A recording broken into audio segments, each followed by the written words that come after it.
पास की गली से गुजरना छोड़ दिया, हाल अपना हर किसी को बताना छोड़ दिया।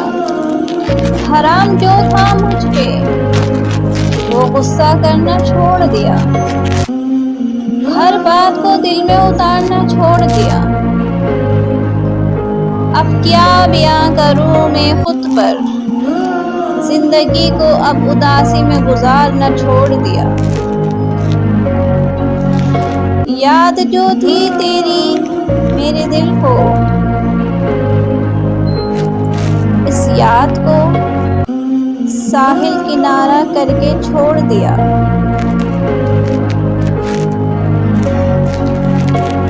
वीडियो पसंद आए वीडियो को लाइक करें, चैनल को सब्सक्राइब करें और ज़्यादा से ज़्यादा आगे शेयर करें। आप सबका बहुत बहुत शुक्रिया।